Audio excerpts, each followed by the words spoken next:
So today's market, come on, it's as challenging as it can be. Now we're finally getting some good news, right? We're starting to get some good news. Interest rates are finally starting to come down. I hear that we finally came below that magical 6%, you know, and what that may or may not mean. But what it does mean is that it's good press.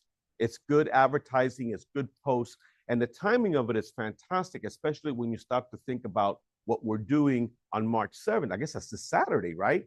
The home buyer class. If you have been really slow to embrace promoting the home buyer class, now is what you should be doing. And since we went ahead and made a change to it, we're not doing the live in-person one. We're only going to do the Zoom version one.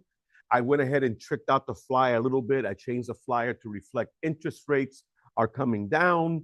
Now may be your chance to buy. And that may be the message that you need to convey to people. But the current market has not been kind to us real estate agents for the past 2 years. Would you agree with that? I mean, some people are doing still phenomenally well, but by and large, the industry has suffered with some setbacks. So the feeling has been very negative. Okay, can you guys see that? Okay, you might want to move around to get it to a good spot. Yeah. So let's go back in time a little bit. How many of you were licensed August 17th of 2024? Okay. Some of you don't remember, like, okay, the difficult questions come later.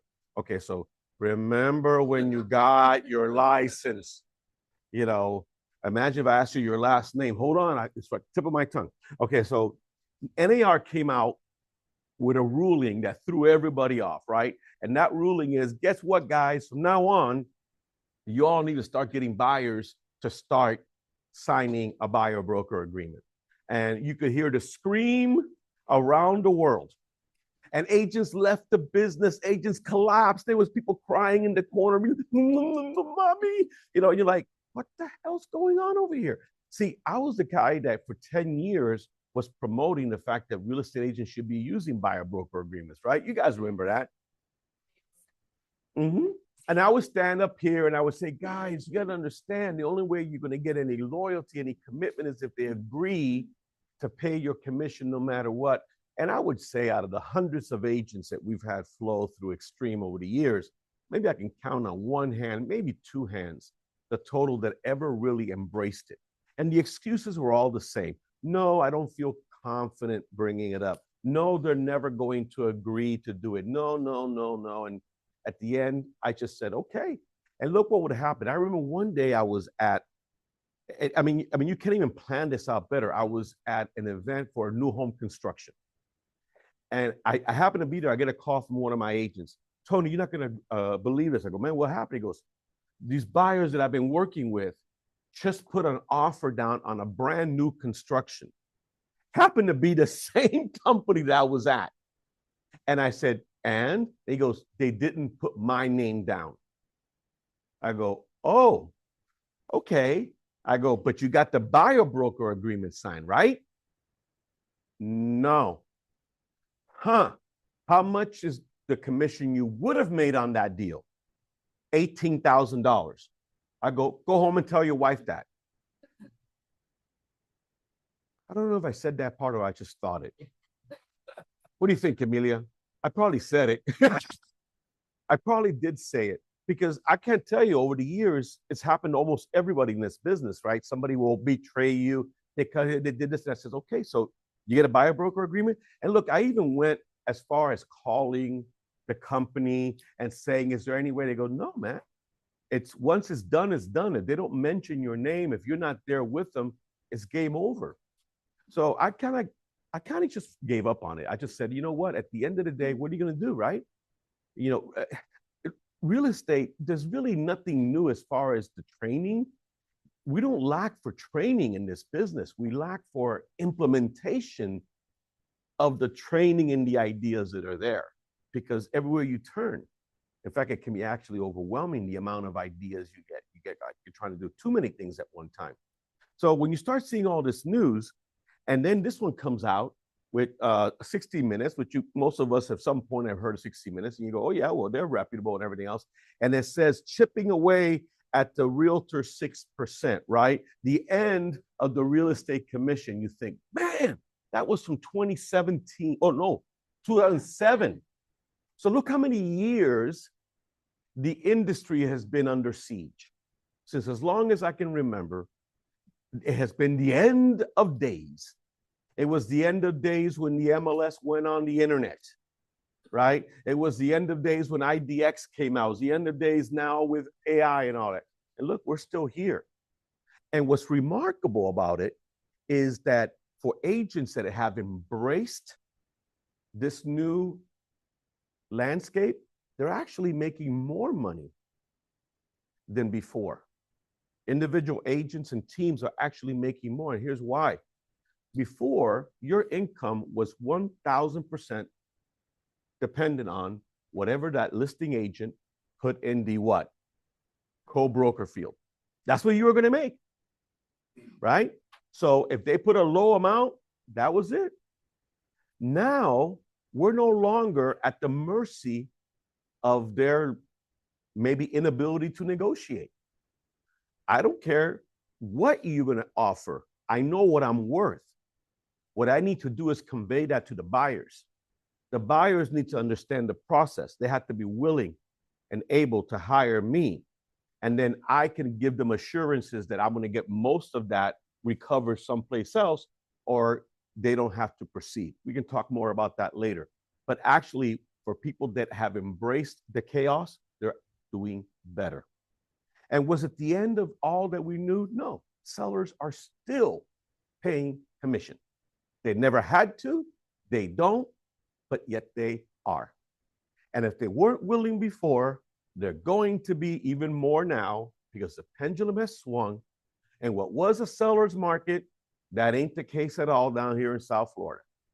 We're all seeing that. So let that fear get past you.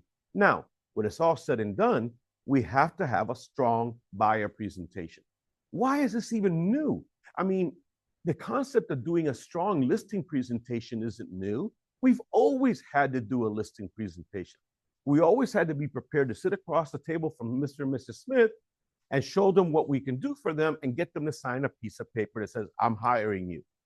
But no, our industry had devolved so much, and I truly mean devolved so much, that this was us. Well, yeah, I'll meet you at the property. Yeah. Oh, you want to buy a home? No problem. I'll meet you there. By the way, you never meet someone at a property. Unless, of course, you have a death wish. Okay, because what happens is, and look, let's be real, you don't see a whole lot of guys get murdered, but if for some reason the one common denominator happens to women a lot, if not almost exclusively, it's insanity for anybody to meet someone you've never met before by yourself at a property. You know, and I remember one time I says, where are you going to go? I'm going to go meet a buyer at a property. I go, no, you're not. I go, hell's no, you're not. You're going to tell them that they need to meet you at the office, okay? Because anybody has got some kind of bad intentions is not going to meet you at the office to produce ID, right? And you blame it on the company. You say, no, my brokerage actually cares about us and won't let us show property to anybody we don't know. Anyway, but we didn't do buyer presentations because buyers were easy to get, man. Buyers weren't picky. I mean, if they could fog a mirror, we'd work with them. And if we could fog a mirror, they work with us. It's different now, isn't it? And that's why we have to take our game to another level. But if you looked around the industry, there really wasn't a whole lot of training on the buyer presentation side. It just wasn't. It wasn't there. Hi, how are you? Welcome. So here's where Robert Palmer comes in. So all of us know Robert Palmer, founder, CEO, and through Robert Palmer's efforts, they built an amazing presentation. I want to give you kind of the history, what kind of went into it. So for those of you that haven't heard of Robert, I think you guys all know Robert by now. So we see him and everything else. He's an amazing entrepreneur. The news continues to blow everybody's mind how quickly LPT is exploding and growing and everything else. But what he did, because he never does anything halfway, he says, we have to build an amazing buyer presentation. So there's ours. I'm sorry, what was that, Monique? So is it warm in here or is it just me? It's getting hot in here. Okay. Yeah. So this came as a result of when the news was announced. Let's go back, August 17th, the news gets announced. The world's going insane, right? What did LPT do was to go ahead and create a BBA, buyer broker agreement marathon. And essentially for an entire month, there were almost round the clock trainings. Okay, how many of you actually got in on some of those back in the day, right? So because what we wanted to do is get ahead of it, right? Because we knew people were freaking out. And it wasn't just, hey guys, let's go ahead and let's talk about this. Because there was, remember when it first came out, there was so much we didn't know because there were so many things that didn't clear up for us. Well, do you have to have one signed if it's one of this? It started coming out. So it wasn't just directed at here's what you need to do. It was also, well, what are your concerns? What are your challenges? What are your ideas? I mean, and this was attended, I think it was over 14,000 people attended live because they would do some as late as like 10 o'clock at night. Robert did some, the executive team did them and everything else. And what happened is we compiled a lot of good information from this. And we were able to really zero down on what the agents actually needed. And guess what? It boils down to marketing 101. Now, if you would ask a typical real estate agent, did you ever major in marketing? They would say no. Okay. Hey, welcome, welcome. Grab a spot. You have room up here. I'm better looking front, believe it or not. Hey, they came all the way from West Palm Beach, people. Give it up for them, right? They get up from West Palm Beach. We need to give them some their books. Okay. One of the things that I've always found is that most agents struggle in the area of marketing. Anybody? Because one of the things I really like when we teach these classes that it's not just me that gets transparent. I like for you guys to get transparent as well. How many of you would say that when it comes to the marketing side, you may be a little weak on that area, right? All right. So here's what we're going to do. When you're putting together anything that has to do with collateral for the consumer, it always has to have what? Marketing in mind. So I want to share something. There's no test at the end. You don't have to freak out or anything like that. But marketing 101 is really all about principles and philosophical tactics. And both were implemented in the creation of the materials you guys are about to see today. Make sense? One of the things that we believe in doing, this is something that comes down from on top, is that when you show up like no one else. You are auditioning for a role. How many of you ever see yourself doing that? In other words, when you go out on a presentation, one could argue that you are applying for a job, right? You are auditioning for a part, a role. So do you go all in and you make that first impression count, or do you let that opportunity sneak by? Because that's what happens all too often. So here's a question. And I think a lot of you are going to answer no. But let's start, okay? And again, no wrong answers. I just want transparency. How many of you have worked with buyers before? Let me see the hands. Okay. All right. So, okay, one more, let me I'll say it slower. How many times, how many of you have worked with buyers? Okay, so some of you are brand new, right? All right, so you haven't made any mistakes yet. Isn't that great? Yeah, see, that's a beautiful part about being new is you haven't made any mistakes yet. All right, so for those of you that have worked with buyers before, how many of you have done a buyer's presentation to these buyers? Okay, see how not the same number of hands have gone up. Okay, how many of you have worked with buyers that are your friends, family, co-workers, people you know? Okay, keep those hands up. How many of you, to those people, you did a buyer presentation to? Most of the hands go down. Why didn't you do a buyer presentation to your family member, your cousin, your coworker, your whatever? Because you felt like you didn't need to. They were going to work with you no matter what. Well, here's something shocking. You should always do a presentation to anyone you're going to work with, especially family. Let me ask you this. If your aunt or cousin or sister or parent is going to refer you to a potential customer, what is going to carry more weight? You need to work with my brother, the real estate agent. Oh, you know what? I got an incredible real estate agent for you. Not only is he my brother, but he's an amazing marketer. You should see the presentation that he does. Do you think that's going to carry more weight? So what happens is every time you audition, you're creating fans. I want you to write down the word ambassadors. Okay, do you have ambassadors for your business right now? And do you have ambassadors for your business just not because you're related to them, but you really, really are good at what you do? You got a workbook, folks. You got to write all over that workbook. That's for yours to keep.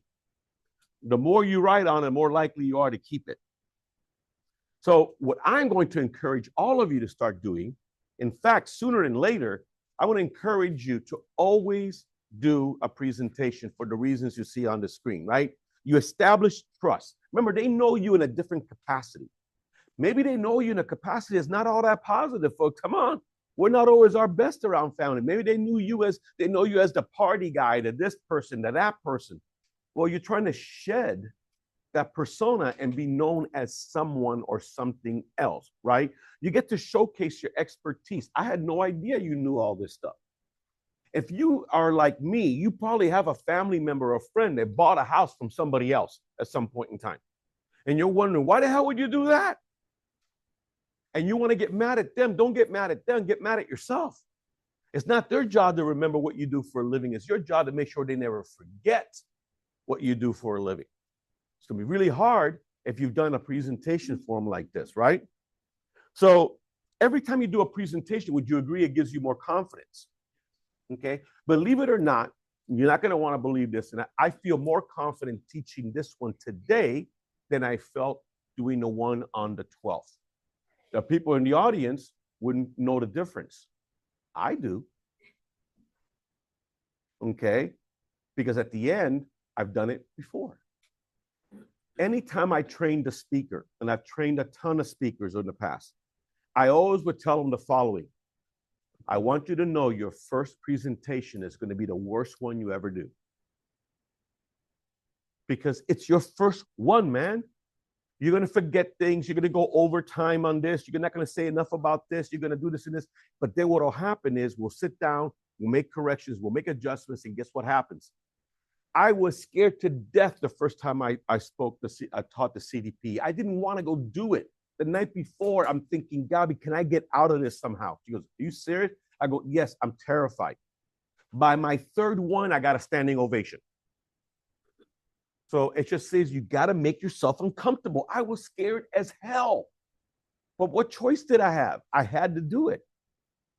So here's a mission. Here's a challenge. Here's something that most of you are not going to do. I'm going to be real with you, because if you did it, it would almost like it would make you money. And you're not in this business to make money, are you? You're in this business to make friends, right? Because if you were to listen to me, you would do as many presentations over the next 30 days as you can get your hands on. Write that challenge down.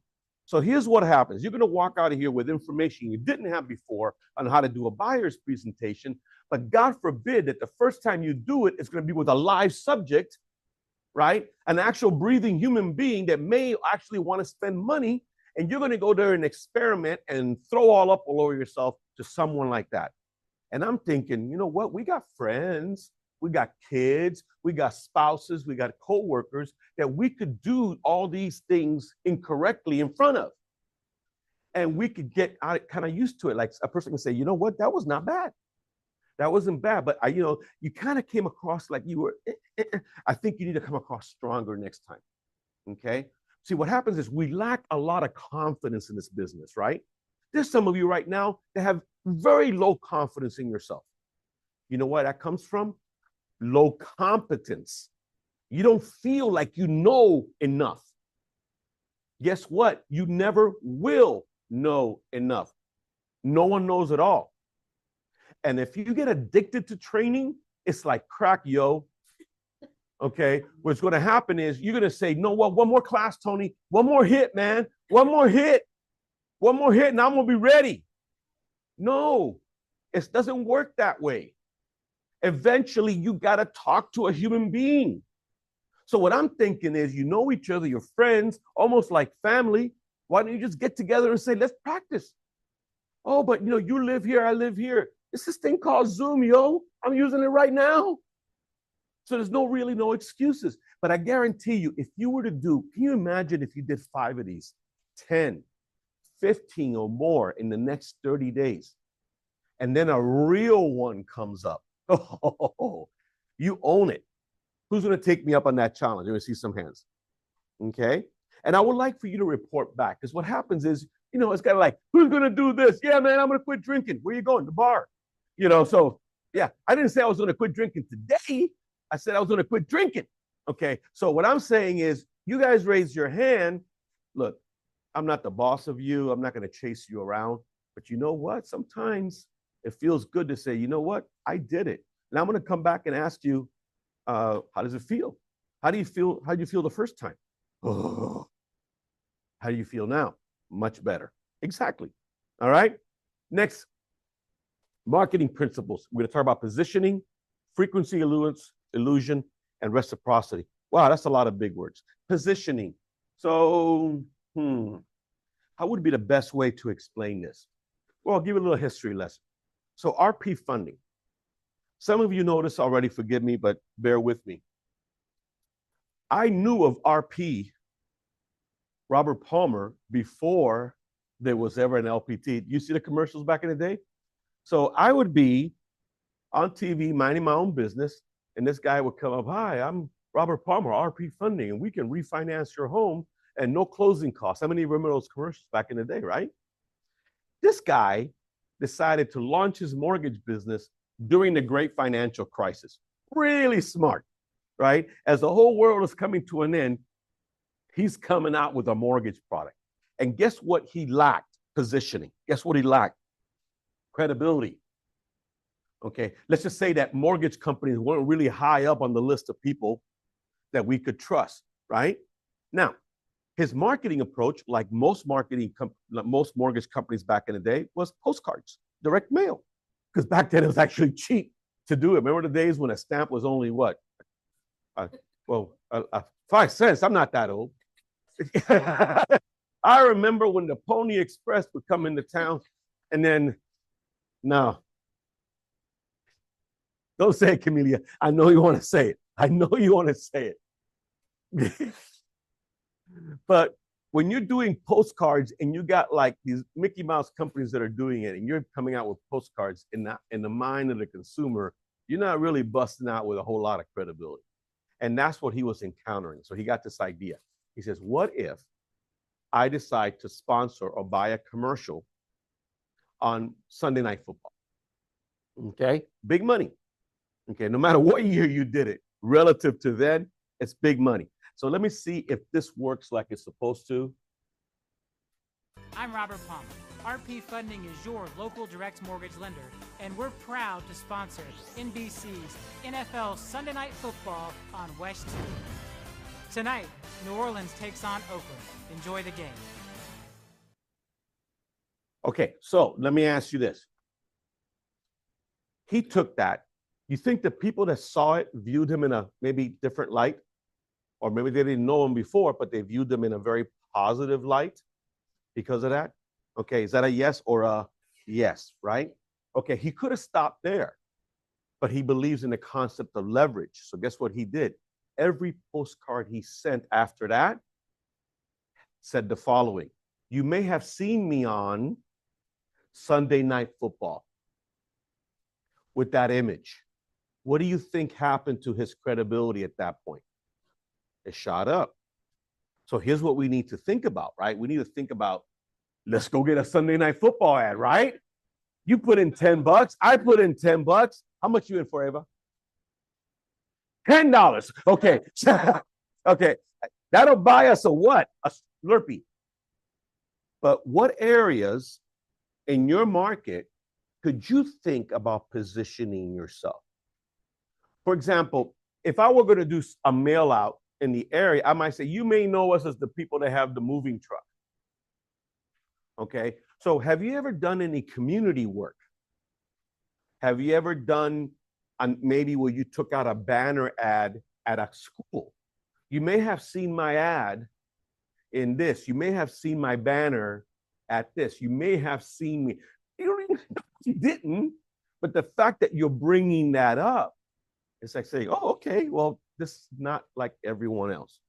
So could you give some thought to that? You don't have to come up with an answer today, but give some thought to how you could go ahead and position yourself as an expert.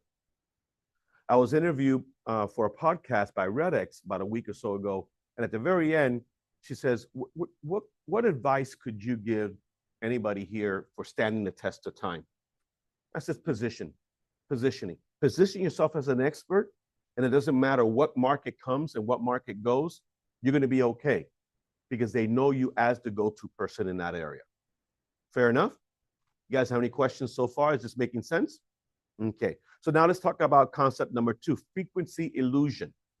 Now, this is kind of like, oh, we're getting deep here now, man. I don't know. Well, it's actually broken up into 2 cognitive processes. One is called selective attention. And here's the deal. Have you ever driven down the street and said, man, I've never seen a car like that before? Okay. And then you look to your right, there's another one just like it. Everyone's done that, right? You think you bought a car that no one in your neighborhood has. And as you're driving through, every other driveway has it.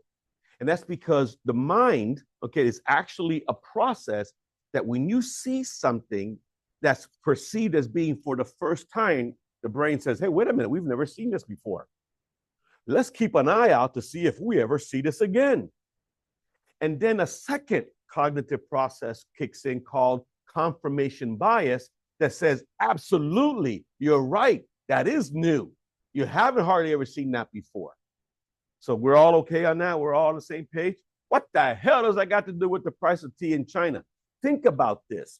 When somebody is going to buy real estate, there's a very good chance they're going to go on what? Zillow, or they're going to go on, Realtor.com. And what happens to the algorithms at that point? Have you ever been on social media and you pause for 0.3 seconds on something that has to do with hair products? And next thing you know, every damn ad is coming up. It's hair products, man. I didn't even click anything. I just looked at it for a half a second, and then all of a sudden, boom, it takes over. So here's the problem. Here's the challenge. Here's the opportunity, right? You may be working with a buyer, potentially working with the buyer, and they're getting hit on by everybody and their brother because all these ads are now hitting them. And what happens is you're getting lower and lower and lower when it comes to the algorithm. And this is why we have to step up from a marketing perspective so that we can remain top of mind. And we're going to show you exactly how to do that. So it's kind of like that orange McLaren. Once you see one ad, you're going to see more and more of these ads. And look, here's the reality. We may not have the budget to compete with some of these big guys, right? So what's going to happen is you're not going to be able to compete with them on a digital level. And that is why we have to bring it down to a print level. And that is where we actually do have an unfair advantage. And I'm going to share that with you all today. The third concept is reciprocity. And that is based on what was covered in this book. I've had this book, I think, 30 years. Have I read it? I'm not even sure. I can't remember back that far. But there's a concept called reciprocity, and that is, as human beings, when somebody hands you something of perceived value, you feel like you owe them something in return. So for example, just an example, if I were working with a buyer and I handed that buyer this amazing, full color, glossy, perfect binding workbook, and I said, here, I want you to have this, let's go through it. This perceived value, now they feel like I need to give you back something, what? In return. What do I want from them? Commitment. What do I want from them? Loyalty. I want for them to sign on the dotted line that says, you're going to be my real estate professional.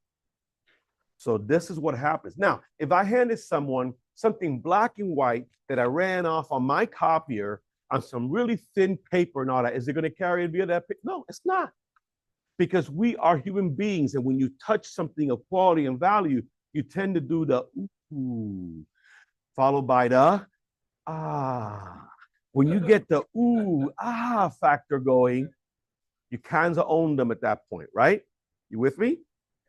So why print? Just kind of let the cat out of the bag. How many of you have digital photos right now? Everybody has digital photos, okay? Not all the hands went up. You don't have any digital photos? Yeah. Me? Okay. Yes. I'm sorry if I'm scaring you. Or you see that look? She's looking at the door. She's going, you know, if I sat one chair back, I could. I look at it. I'm going. They didn't tell me I was going to get yelled at here. You know, I could be home and they're yelling at me there. Okay, there you go. Okay, it's all love, right? One more time, Anna. How many of you have digital photos at home or digital photos anywhere, right? So you have tens, hundreds, thousands. Do you have a few that you actually printed, stuffed? No, that's different, huh? And mounted? No, that's not photos. That's animals. Never mind. But anyway, but you know where I'm going with this? There's always one or two or sometimes 30. You sometimes go into those people's houses and it's kind of like, you see everybody there? Yeah, they're all dead. I go, I heard that, baby.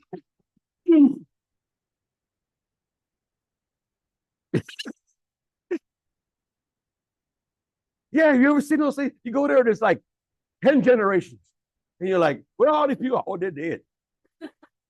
I go, can we put them in a box? Never mind. I digress. Because you all been there, right? You guys have all been to those kind of houses, but that's a different story. But there's always going to be one or two or whatever that are going to be special, and you have framed and you display. Okay. So where am I going with this? There's something about color. There's something about glossy. There's something about thicker stock that makes people hold on to things.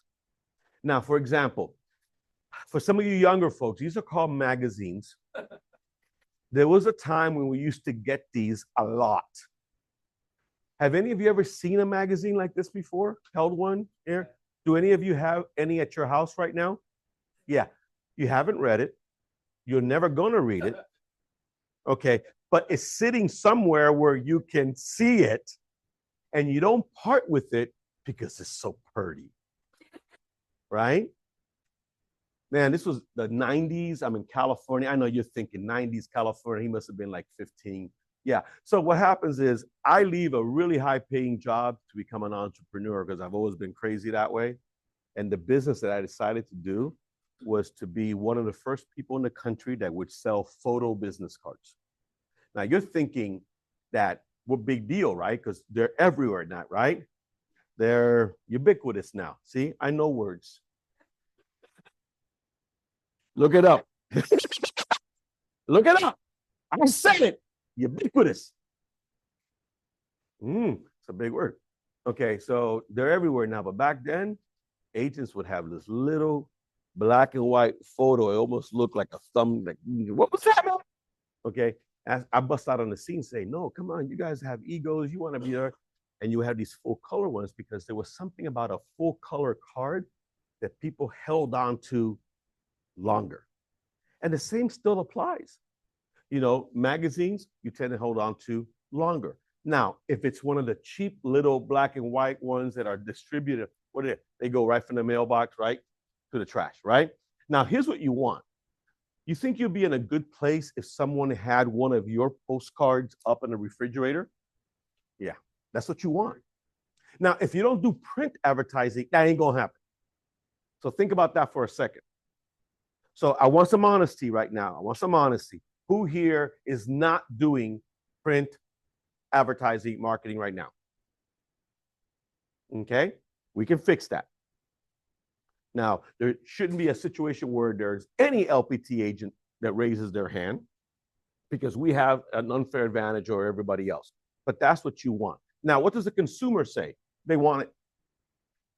Now, you know that we've gone digital like crazy, but people still like printed stuff, because here's the thing, you cannot develop a relationship with a digital ad. The senses, right? When we touch something, they call that tactile.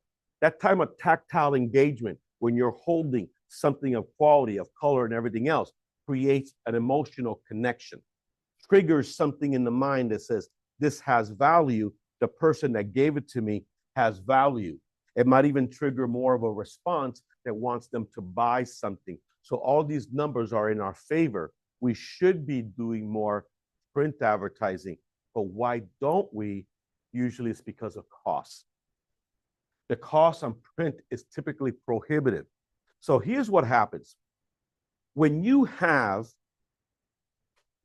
do you think, if you didn't even know who that person was, okay, and you see that he's on the cover of a magazine, does it bring instant credibility? Okay, how often do you ever see a real estate agent be on the cover of a magazine? You could be on the cover of your own magazine. Now, I don't mean a generic magazine and you put your little photo in the top little corner over there. I'm talking about your photo is the cover. Okay. And throughout, there's also areas like here where they see you. This is my magazine. This is not somebody's magazine that I hijacked. This is my magazine. Immediately, that sets me apart from the competition. You would agree with that? So this is what we're trying to get you guys to wake up to, is that there is a place for print advertising in today's society. We're not saying don't do digital. We're going to talk about digital as well, but we obviously have a place for it, okay? Now, what we're going to do today, we're going to talk about two different buckets. We're going to help you develop two different buckets. One is called informative collateral, and one is called worksheets. And they're two very, very different things. So what happens is this. If you give someone something that's just an advertising piece, it's all about, look at me, how wonderful I am. Look at me walking on the beach with my dog and all that. And you're probably going to go, ugh. You're like, who cares? But if I give you something that's relevant to your needs, right? Something that actually has constructive information, something of value, then you automatically are attracted to it. And if I can get you engaged in interacting with it, even better. But you have to follow the rules of marketing. If you're going to hand out something, make sure it's got great content, professionally printed. It's got to have your photo on it, right? Okay. You're giving information. And here's one thing: when you provide great content, you overcome objections before they even start. Objections sometimes are kind of hide themselves as questions. And if your presentation was very, very thorough, you probably answered most of the questions / concerns that they would have as part of the presentation. So they're already like flowing with you, right? You don't get to do that unless you do a presentation, but you need the presentation to be back with collateral and also with the worksheets. So here's what we did, and here's what you guys could do, okay? You guys should look at creating some collateral. Open up your books to, I think you guys have your, it's one of the first areas you can fill in where it says brainstorming session. On the left-hand side, it says informative collateral, okay? And everything else here. So for example, let's say you were starting, because I'm going to come back to this, because we're going to talk about collateral and we're going to talk about worksheets and we're going to talk about how do you do it. So let me ask you this. If you were on your own and you needed to create some really great content, who would you turn to first?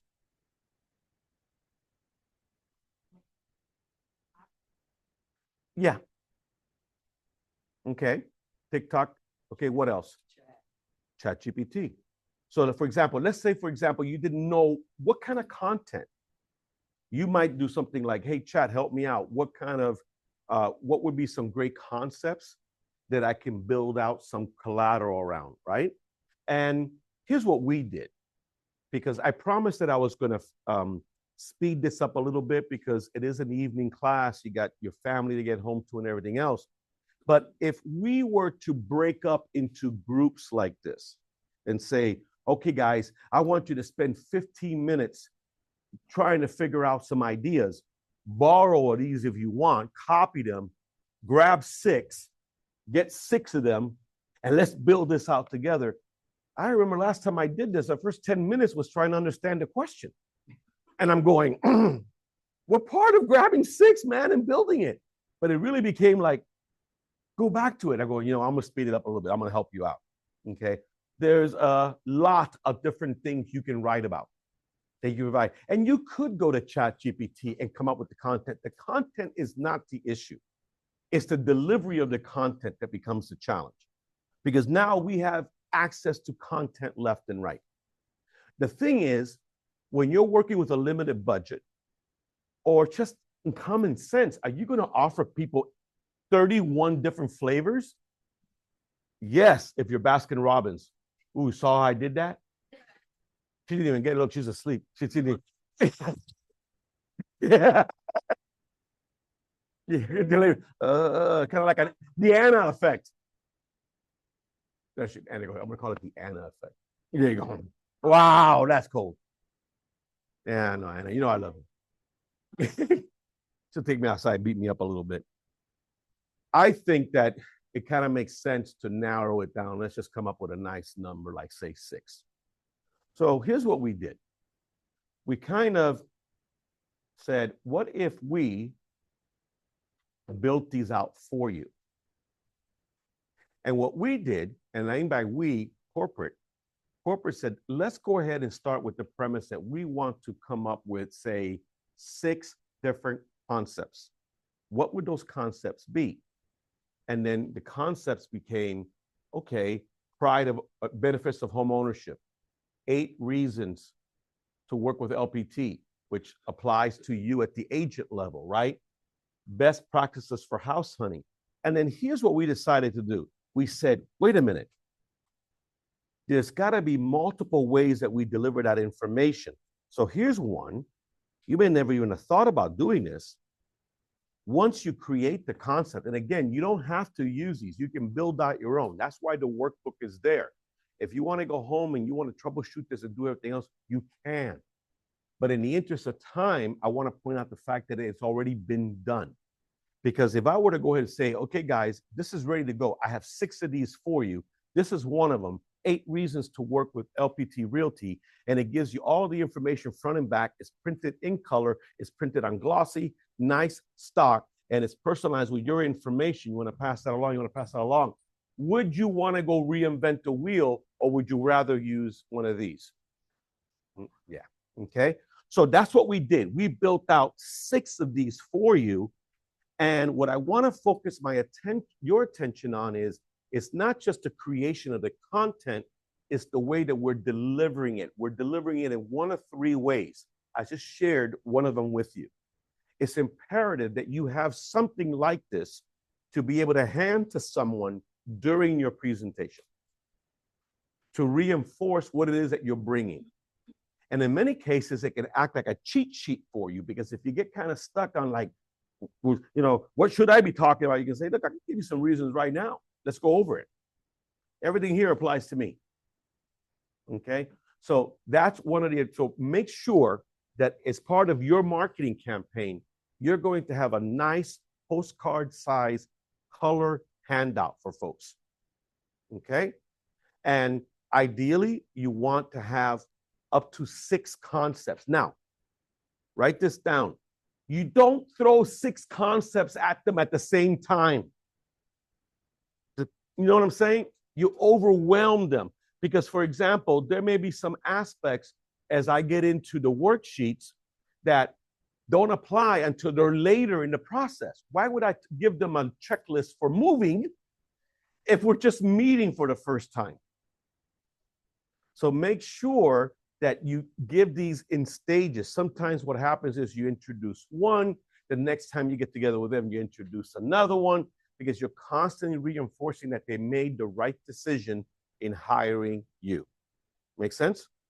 Okay. Now, the worksheets. Why even bother with worksheets?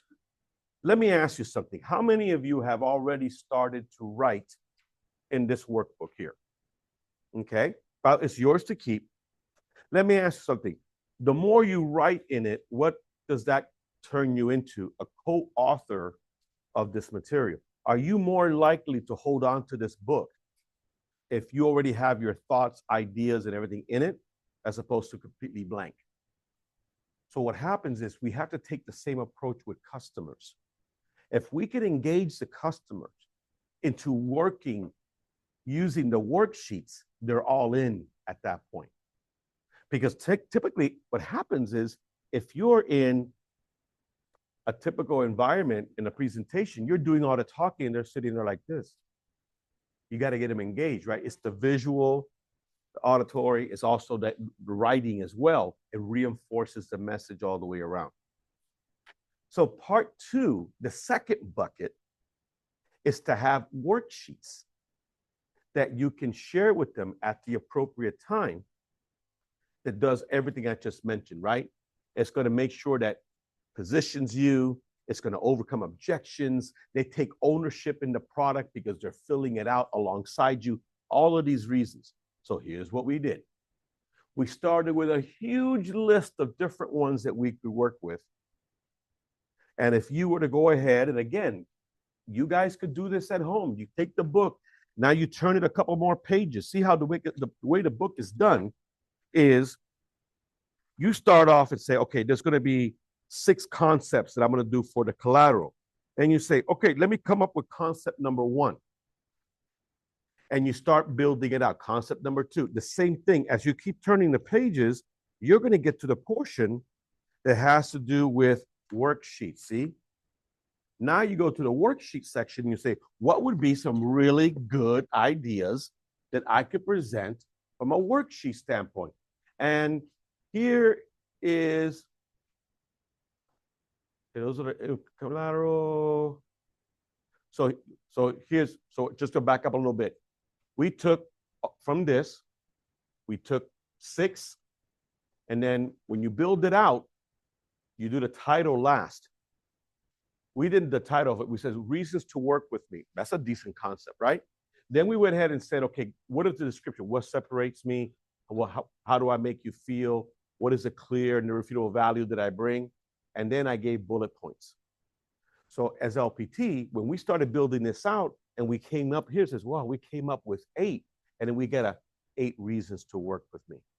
So you can't say reasons to work with me. That's not salesy enough. When you say 8 reasons to work with me, that carries marketing power. So if you want to do this on your own, I don't know why, but if you want to do this on your own, start with the premise of what would make for a good concept. Then you can cheat. You can go to ChatGPT and say, based on this, come up with something. Here's what Chat's not going to do. It's not going to print it for you. You know, as good as he is, she is, they is, they're not going to print it for you. This carries weight. Okay? Now, everything you do should be about creating more referrals for you. Let me ask you this. How many of you, when you're giving an update to a seller or a buyer that you're working with, you always close the conversation with, ready? Hey, do you know anybody that's buying or selling right now that I could be a service to? I think well, like any conversation? Yeah. Okay, so between any and every, how many times do you reinforce? And I could be swayed. I could say maybe not every time, but is it more than once?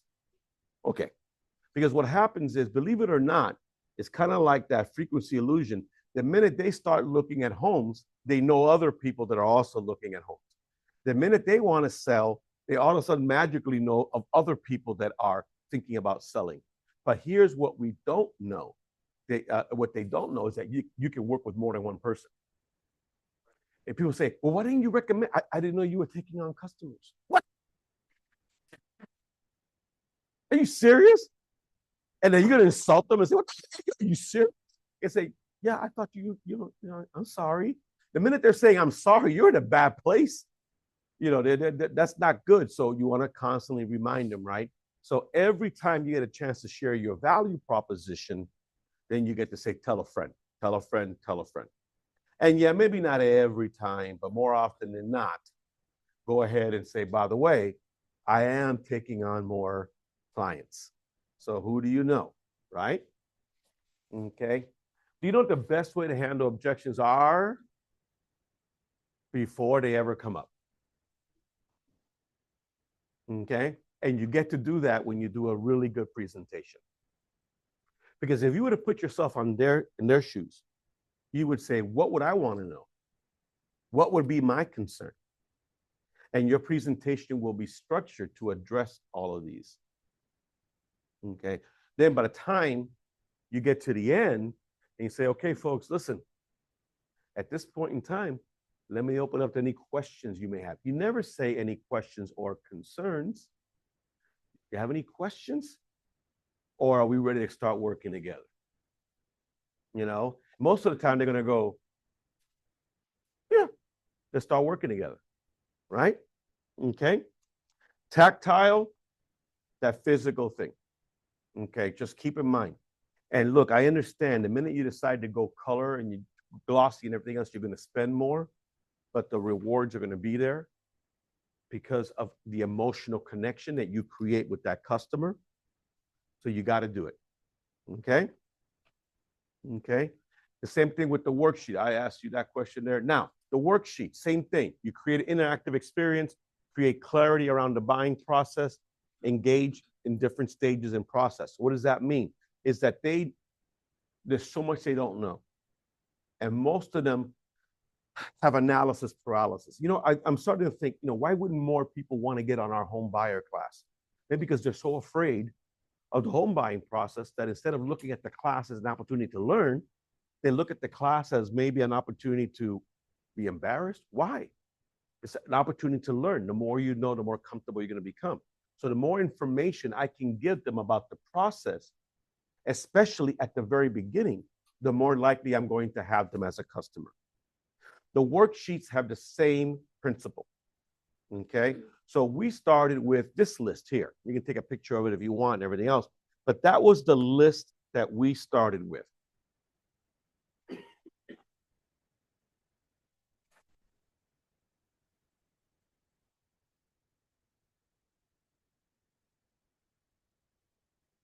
Not as long as the collateral, but as you can see that there's different ones here for different stages of the game, right? First time home buyer, that might be a really good one at the very beginning. Moving checklist toward the very end. We had to narrow it down. So we narrowed it down to 6. These are the 6 that we picked. Okay. Moving coordination, property analysis. This would be early in the process, right? New homeowner maintenance checklist. Well, obviously, I'm not giving them that at the very beginning. I'm giving them what? At closing or soon after. Final moving list. Needs versus wants. Where is that one? At the very beginning. Okay. And then last but not least, neighborhood analysis. What does that mean? That's in the beginning and during the part that we're showing them properties. That more help we can give them to keep track of the homes that they've seen, what they like, what they don't like, it's easier to get them to narrow their selection down. You'd agree with that? Okay. So then we kind of did the same thing. We started with a concept, moving day list. We went into description, then we went into the bullet points. That helped us to come up with the final title, which is Final Moving Checklist. And guess what we did? We created it for you. So here, I have some of these right now. Homeowner checklist. So here's the beauty of this, right? You're sitting down with someone and you're saying, okay, property analysis. They're going to be 3 different ways to convey this information. The collateral was in those postcards. That was one. We're going to get to the second one in a bit. With the worksheets, the tearaway. Because what this allows you to do is say, okay, now follow along. So if I give this to you as a buyer and you start filling that in as we go along, are you taking ownership of the process now? Are you a co-author in it now? Are you more likely to be ready to commit to me because of this engagement that we did? Absolutely. So these 6 have already been created and are waiting for you all. And at the very end, I'll show you which kits you guys need to order in order to have access to this. Now, one of the things that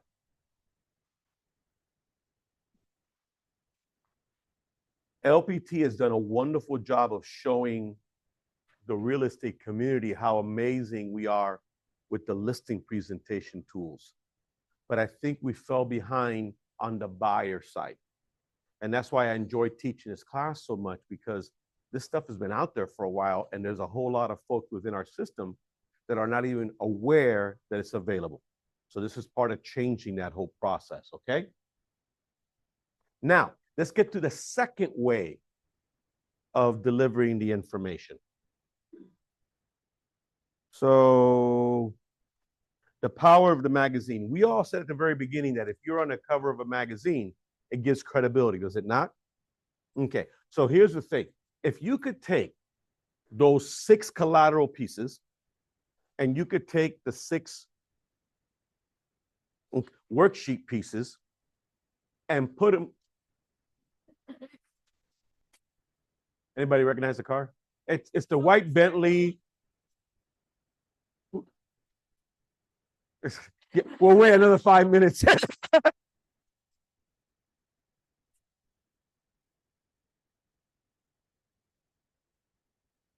So here's what we did. And you got to love us for this, right? We take the 6 collaterals, we take the 6 worksheets, and then we build them in to this home buyer workbook. So what happens is when you're sitting down with the home buyer, you have essentially 3 different ways to convey information. If you're not sure about their ability to buy right now, maybe their motivation, you can start with the individual collateral pieces, right? If these folks are well qualified, ready to buy $700,000, I might be okay with spending a few dollars and actually give them the actual magazine. The magazine is going to go into all of the collaterals that we talked about. It's also going to go into what the worksheets, everything is here. And throughout the magazine, you are showcased as being the agent that brought it. See, we went from the collateral section to the worksheet section. Pretty cool. All right, so I'm gonna now notice this is not the saddle stitch. Some of our magazines are saddle stitch, but it was important to offer the kind that the high quality magazines would offer. This is called perfect binding. So this is why this particular piece carries that weight. So you've got to pass that around. So what you want to do is have those available. Okay, I have this one here for this side that you guys can hand out there. You guys have any questions on that part of it there? So you see how we're making the transition? We made a transition from, so let me see, what do we start with? We need informative collateral, right? And we need worksheets. And we need to have 3 different ways to convey it to it, right? The informative collateral, we have the nice postcard concept. The worksheet, we have the tear-off sheets. The second way that we can go ahead and convey it is through go all in with the magazine idea. That combines everything into one. Okay, but we're not done yet. But notice that this type of high quality. Now, if you were going to go to a printer right now, locally, I don't care, and say, give me 10 of these, give me 20 of these, what would their answer be? They would be hysterical laughter, or they would look at you like you just fell off the truck. They're like, I'm sorry, we don't do anything in 10. Okay, 10,000, let's have a conversation. I don't know about you, I don't need 10,000 of these. 10 is a really good number for me right now. but you normally don't have access to high quality material like that. So this is the buyer pack. For the very end of the presentation, I'm going to show you guys how you can order through LPT your Bab Mama Jamma Power Pack for buyers, and then the Buyer Light, okay? Because there's two different amounts and there's two different budgets. But I would be very disappointed if you don't make an investment in at least one of these. Now, here's the thing. When you invest in one of these, it may last you a whole year because they're not buyer specific, right? This is your inventory to use with as many buyers. Now, if you're running out, that's a great thing because that means you're talking to buyers, right? I mean, you don't want to spend some money on this. It's the end of the year and the box is half full. That means you did not sit down across the table from enough buyers. And the buyers are there. How many of you were paying attention today when we posted in our WhatsApp that Gabby ran a simple promotion for $119 using Lofty? And how many buyer leads does she get just for 2 days? And all of us with LPT have access to Lofty. And you can advertise anybody's listing. It doesn't have to be your listing. You can advertise it. Invest a little bit of money. Now, what do you think you do with all these buyer leads? You invite them to what? The buyer seminar. And from the buyer seminar, then you have a sit down with them, if not sooner. And then that's where these come into play. Make sense? Okay. So we've talked about magazine, the tear off, the flyers. Now we need to get into digital. See, if you were under the impression that we did not like digital, that's not true at all. It's just that what we're saying is be balanced. Don't be all digital and not having print. Okay. So how would you do that? How would you take all of this stuff and have it done digitally? Well, one way you could do it is you can go on Fiverr, one of these sites here that has folks in other countries right now that will work for significantly less. And you can say, look, I'm going to send you a file with all of these things. I need you to build out a website for me, a landing page for me. I need you to make it interactive if you can. If it's not interactive, it's just going to be static. But listen, it's better than nothing. And the good news is that you're going to pay so much less now for something like that than you ever would have paid back in the day. You would agree with that? Okay. But what would it look like? Well, it would be a combination. It'd be a combination of all the collateral, informative information you put together and all of the worksheets that you put together. You just need someone that's creative enough to make it, artistically, graphically appealing, but also functional, right? Or you can use the LPT one. Now, I'm not going to embarrass you, but then I may, because it's what I do. But when you go on, how many of you have been, I'm assuming all of you, is there anybody here that's not with LPT? Anybody not with LPT? Yet? Anybody yet? Yeah. So, man, I probably screwed up earlier. Did I scare you away yet? No, dang it. I was like, here, let me introduce myself here. I'm Tony Martinez. Your name? Fabian? Oh, yeah. So, poor thing, you came in here as an honored guest and you've been treated the way you've been treated and everything. Her. Me? Fabian, I'm messing with you, but look, I gotta tell you something. I'm gonna make it really, really hard for you to stay with the company you're with now. I'm just saying. And again, you can, and God bless you and everything else, but there is a method to our madness. And when we do something like this, it's kind of a way of introducing what it is that we do, because we do have some pretty cool things within the LPT system. And I'll be honored to speak to you afterward or never speak to me again, whichever you prefer. But I would love the opportunity to have that conversation with you. But I'm going to show you how many of you have been on Connect. You've been on Connect already, right? All right. You just imagine. And how long you been with us? 18 months. And you haven't been on Connect yet? Okay, so you all been on Connect. How many of you have been all the way at the bottom where they have this one tile that says digital buyer presentation? Mm-hmm. You're lying and you know it. Okay, let's just get.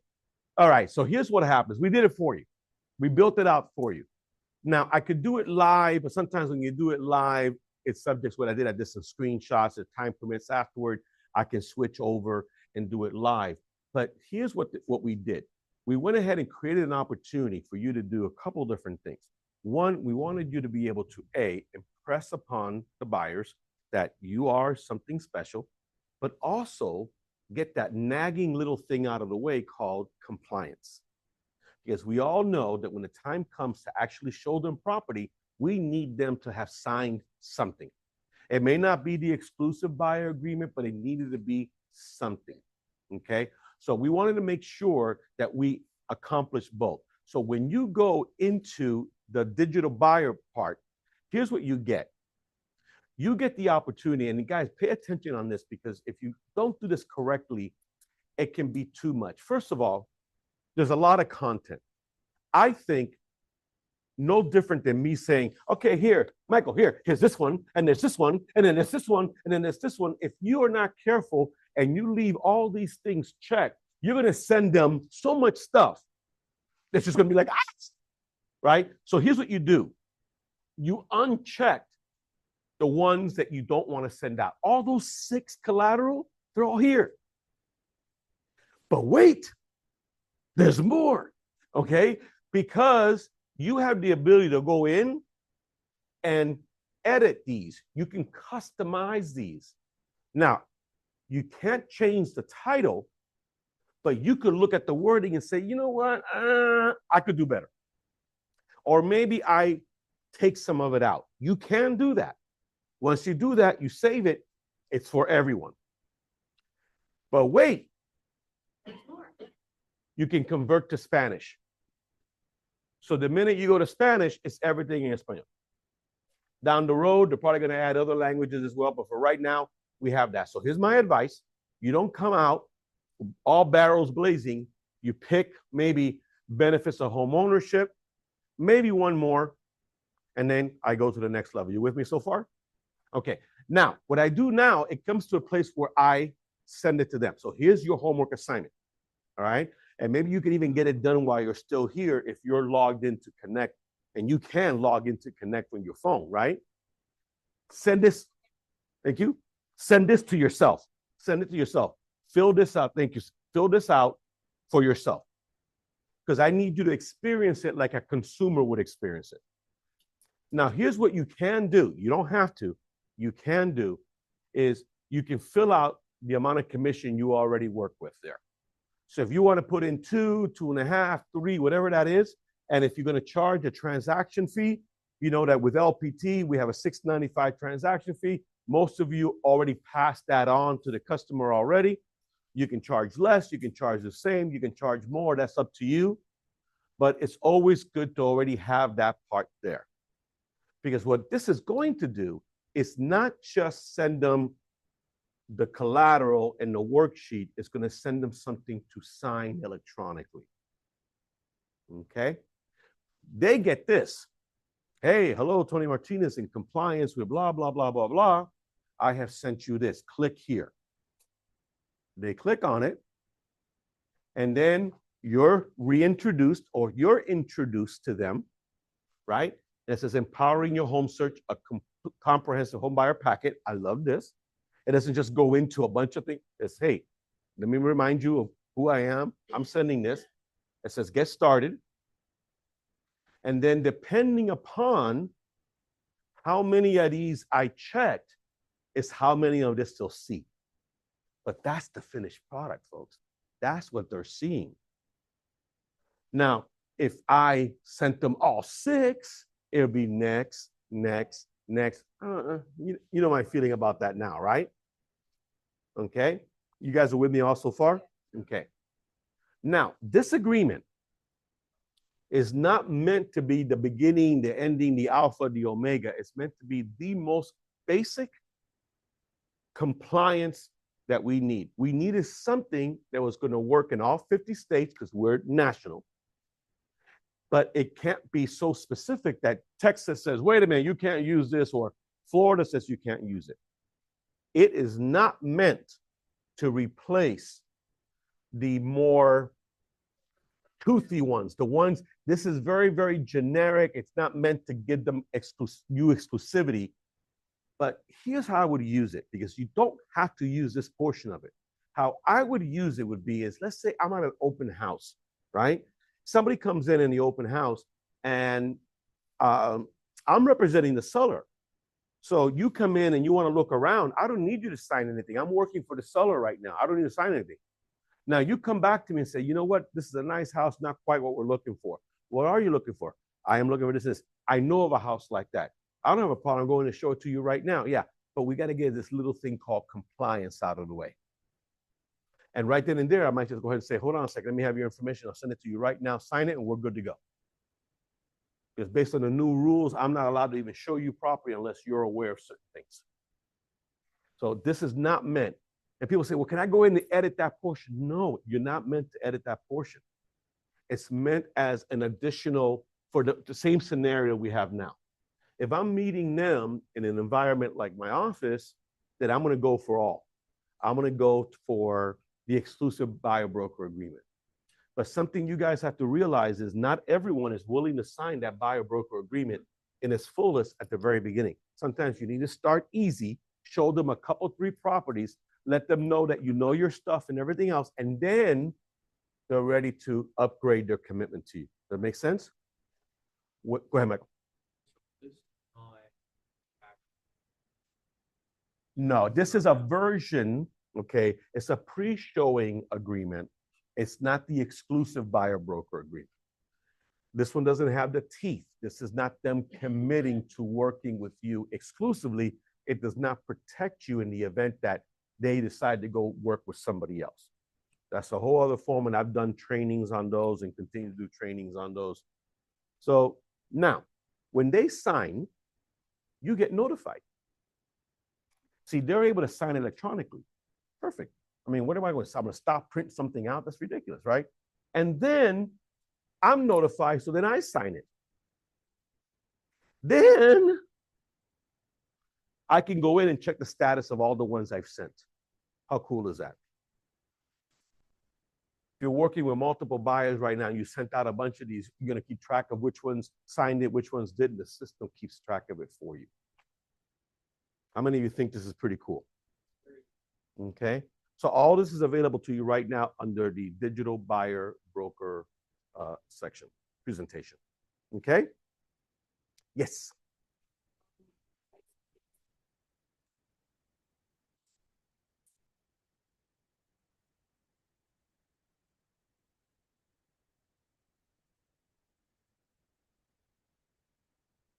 Let's do this. Let me pass one of these around.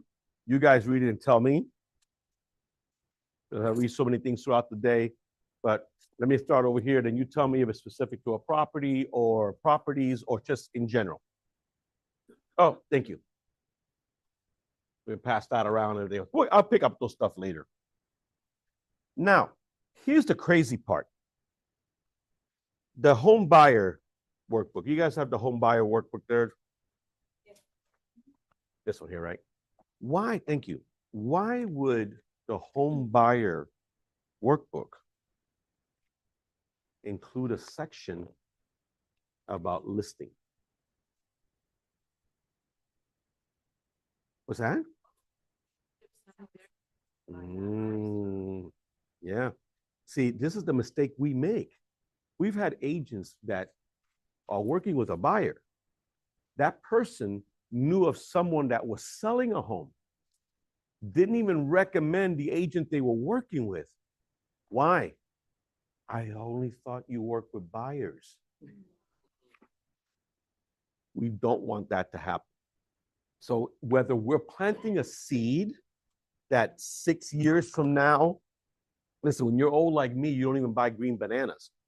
But, you know, for some of you younger whippersnappers, some of you are going to get that on the way home and just laugh. You're going to laugh at me. I know you're going to laugh. I don't buy green bananas. I don't know how long it's been. Never mind. Okay, so think about it. The older you are, you may not. That's terrible, isn't it? It's terrible. I was in a class one day. This old timer was sitting in the front row. When I say old timer, he's probably my age now. Okay. And I said, this is about the future. And he goes, dude, I don't even buy green bananas. And I went, I get it. But what you want to do is whether the folks are going to sell, not everyone's going to sit in that home forever. It's not necessarily their forever home, right? It could be 2 or 3 years. That goes by in an instant, right? Or it could be 5 or 6 years. But the name of the game is more than likely they're going to know someone that's selling, and you already want to what? In their minds, you want them to know that, look, I am full service. Write that down. You are full service. You have got to open with that. Every time you talk with someone, I'm a full service real estate professional. I'm a full service realtor.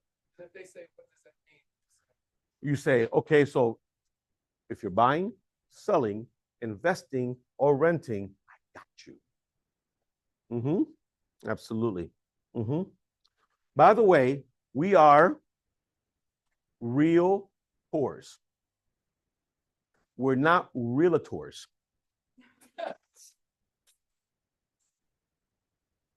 You guys have seen that meme? Yeah, where the guy is the head of a man and the body of is like a minotaur, realtor.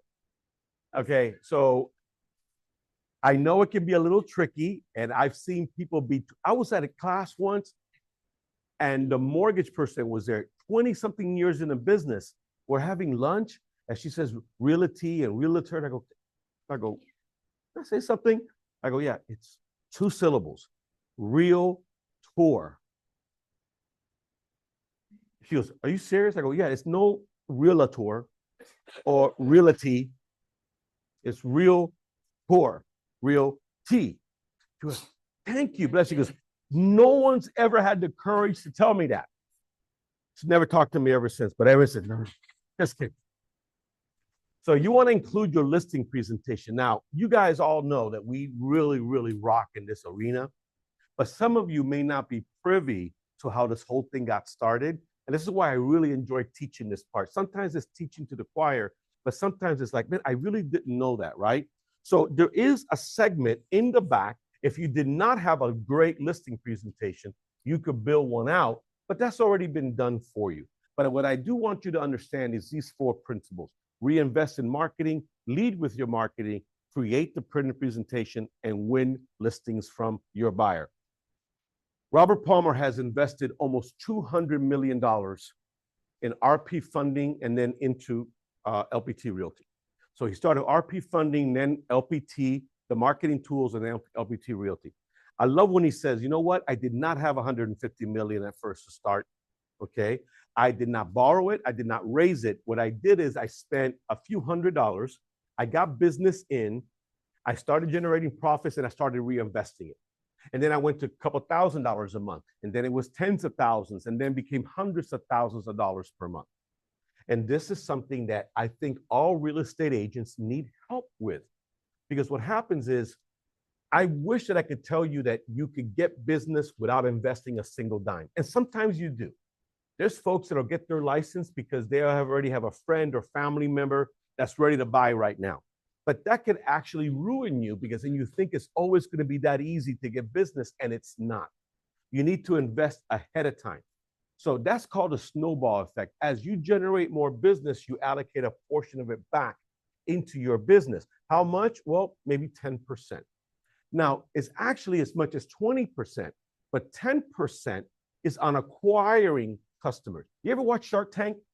Right? And you go on there and they say, what's your customer acquisition cost? Right? And the ones that don't know that, they're like, you're dead to me. Right? Because real estate agents don't know that. You're like, right? So I look at it this way, right? If you spent 120 bucks on an ad and you got 20 people, who does math here? I don't. You know, so that comes out to how much? $6 a person? That's your acquisition cost. I actually do math. I said do. I should keep it cleaner. Okay. So $6 a client, that's not bad. That's not bad. But agents are like, I don't want to spend any money. Why? Because I don't have it. I go, yeah, you do. What do you mean? I saw what you did last weekend. How'd you know? You put it all over Facebook, man. You were partying like it's 1999. We all have monies. It's just about redirecting the monies that you have, right? I've had this conversation with you guys before. So 10% is on acquiring new customers. Now, 5%, not part of it, additional. Let's be real. You may not have enough to do both. If you don't have 10%, but you have 5, it's better than nothing. Okay, build up from there.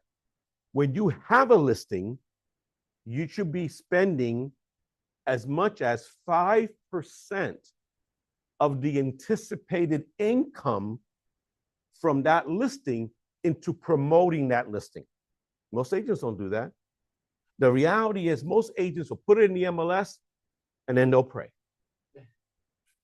Okay, place a sign, place it in the MLS, pray for results. And you know what? The market's shifted. It's not 2022 anymore. We actually have to do more. So keep that in mind. So how do you do that? Well, that's where the magic white box comes in. Where did it start? Well, take a little history lesson. Way back in 2026, when he had RP funding, he got the idea because he noticed something was 2016. Thank you, Anna. Guess what hit himself? You know, he found. Anybody remember the movie Robots? Anybody ever have kids that watch movies? Okay, because you know you start saying things from the movie all the time. Okay, like anybody watch Shrek? What are you doing in the morning? And in the morning, I'm making waffles. Anybody? Anybody? Yeah, it's been a while. Okay, let's go to robots now. Okay, ready? Never try, never fail. Those are the words I live by. Anybody? No? How about see a need, fill a need? I knew if I stayed on this long enough, somebody will remember one line from it. What he found was there wasn't an easy way for real estate professionals to market a listing in the industry. It was lacking. The technology had not been developed. Now, how often do you find someone as an entrepreneur and also can code himself? So he locks himself up in a room. And Gabi went to me and goes, you know what? That's you shouldn't show that photo. Why? He goes, man, he's barefoot and everything else. I go, that's RP. Shoes are optional for him. You see the way he shows up at these classes? He's like, man, I'm richer than all y'all. I can dress any way I want. No, that's not what he's saying, but that's what I'm saying. Okay. Maybe he's thinking it, but that's what I'm saying. He's just chilling in his house. And he's sitting there writing code. And he builds out the code for what would be the magic box. So long before there was ever an LPT Realty, there was listing power tools. So people say, what does LPT stand for? Listing Power Tools Realty. So I'm going to share this little video. By the way, I have this video on YouTube, the one for Extreme. I think it's a great video if you have someone that's interested in LPT or someone that's down on the industry or someone that's thinking about leaving.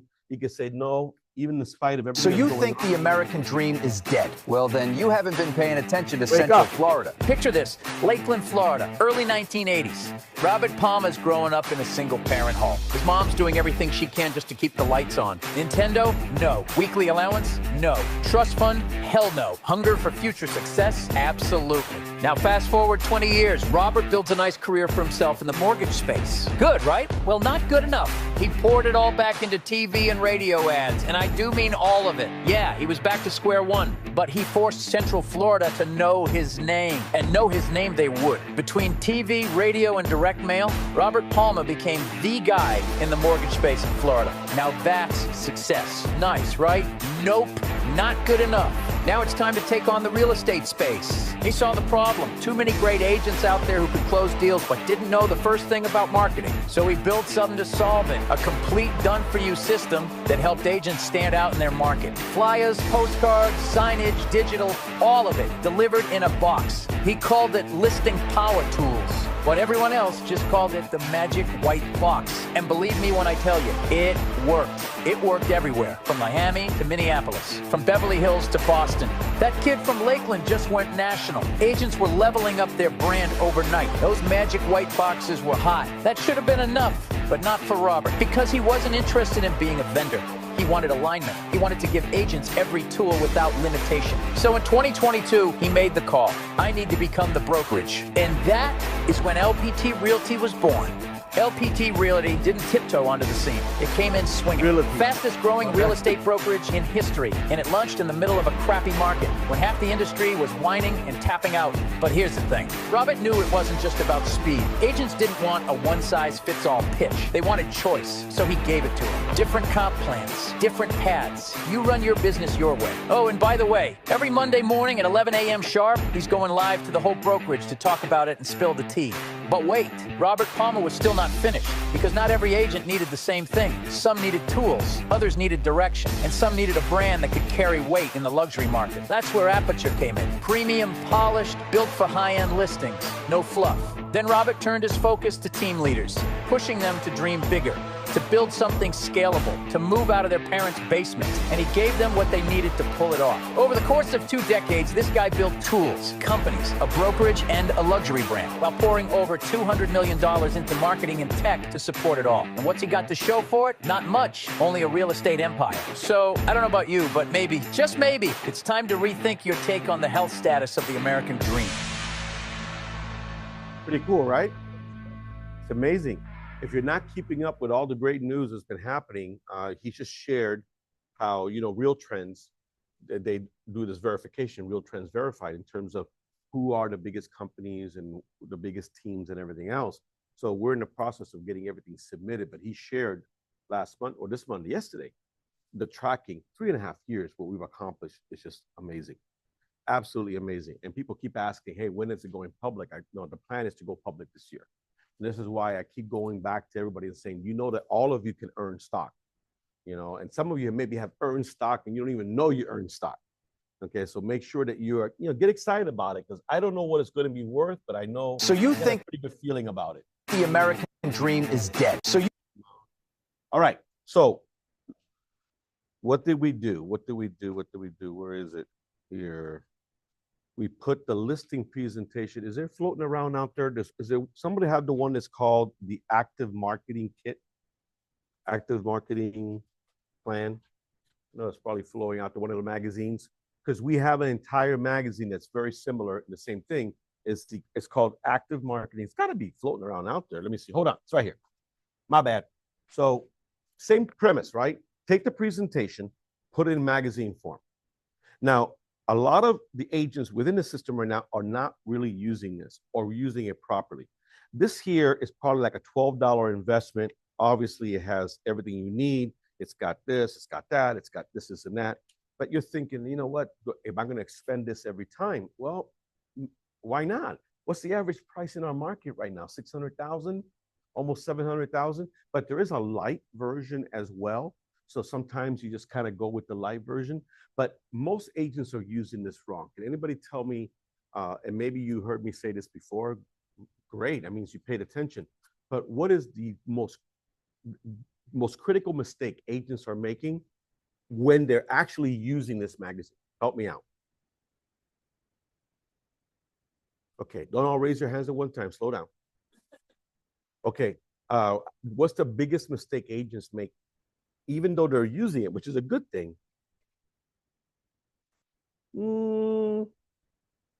Sorry. Thanks for trying, though. They take it to the listing presentation. This is the mistake that they're making. Now, don't go, You should go, I mean, wouldn't I want to take it to the listing presentation? What's better than taking it with you to the listing presentation? Oh man, I got here just in time. You send it to them before your listing presentation. See, because what happens is agents the typical agent, when they show up to a listing presentation or they get excited because they get a listing, they don't send them out a pre-appointment package.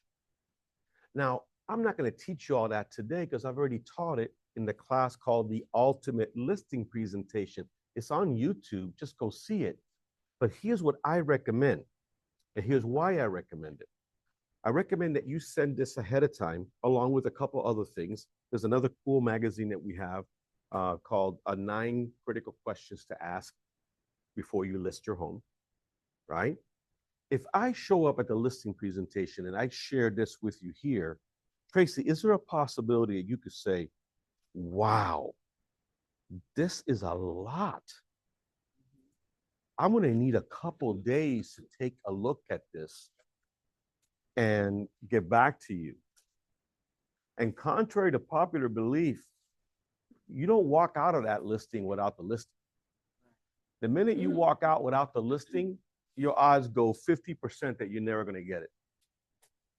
You got to make sure that you get it while you're there. So if I have this hand delivered as part of a packet the day before or 2 days before the presentation, don't they have time to go, wow, look at this. This is amazing. I've never seen an agent have their own magazine and everything else, and they get a chance to look at it and digest it. When I'm going there, they already know what questions to ask me. They already know what I'm doing. And then this is reinforced during my listing presentation itself. Cool? Yes, Mike. No, not electronic. That defeats the purpose of the tactile engagement. So what happens is whether you want to FedEx it or you want to just drive by and drop it off, or you have an assistant or a teenager or whoever, there's many different ways you can do that. Okay, don't put it in the mailbox because now you broke federal law. Okay, it's true. You know, don't hang anything from a mailbox or anything like that, but you can just leave it and say, hey, so we're going to get together on Thursday, no problem. And say, look, I'm going to have something dropped off at your house tomorrow. Do me a favor, make sure that you take a look at that before I come on out. And that's all covered in my ultimate listing presentation. You got to watch that, okay? Now, you can spend monies with direct mail, digital marketing, everything else like that. One of the things that we have access to through Lofty is direct mail. Direct mail has gotten very, very expensive. I get it. Okay, that's why you have to use it carefully. I don't believe in using direct mail to do canvassing on a whole. I believe in using it for geographical purposes, like you take a listing and you make sure that every neighbor in that neighborhood knows you took that listing. Because a listing should generate at least one more listing appointment for you. And a listing should generate a number of buyer appointments for you, but not if you keep it a secret, right? And again, I know you have to have the funds, but that's where the 5% comes in to advertising the listing that you have, okay? So we went through this, we build it all out, okay? And then you talk about an additional 5%. I ain't made no money. Where am I getting all this from? I said up to 5%. But let me ask you this. How many of you have past customers right now, because you've been in the business for a while, and you do an amazing job of staying in contact with them? Because if you do, you're among a very elite group, because a typical real estate agent orphans their customers. Every time that they do a survey of people that sold their home is, did you use the agent that sold you the one you were at before? The vast majority never do. Why? The agent doesn't keep in contact with them. Gabi does an amazing job with that. She's always sending this out, sending that out. She just sent out some stuff for Valentine's, right? And got like 3 or 4 buyer leads from the people that she sent it to. So she's constantly getting, you know, one of the secrets of success in business is be around at least 5 years in the business. If you're active for at least 5 years in doing business, by the time you get to 5 years and you get a number of deals, those deals start to produce new deals for you because you're starting to get referrals. Doesn't mean you have to wait 5 years, but you got to do it. So what are you going to do? Greeting cards. For example, I see people like Moody. I see a lot of people here. They go all out when they do a closing. They bring a really nice closing gift. And they really, you know, a closing should be a celebration, right? A closing should be an event, right? You're making it like you got it. And you're taking photos on the spot. And you're taking video and everything else. Like Gabi right now is already planning an ice cream social next door at Carvel.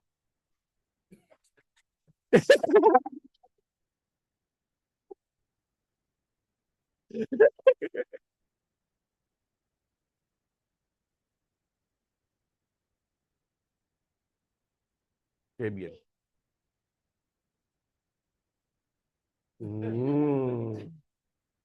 Oh, yeah.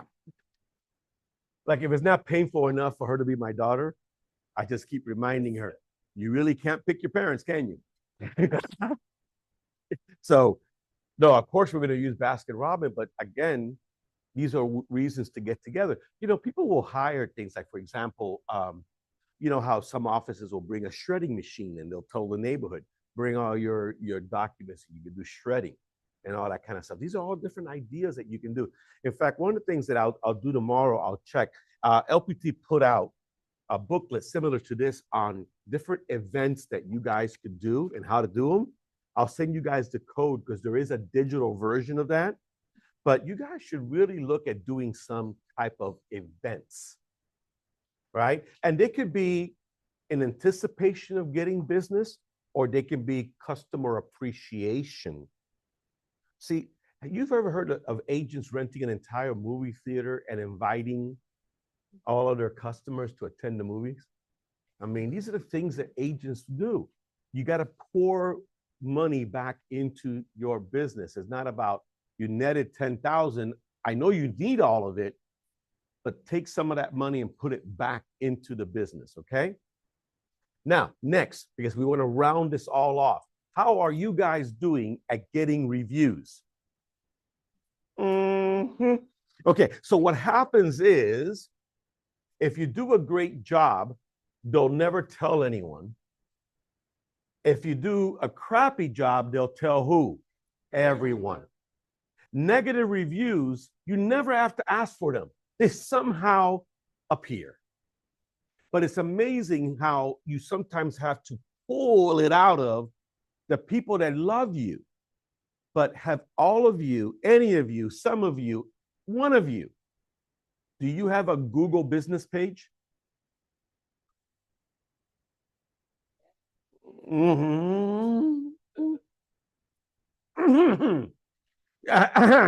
Yeah.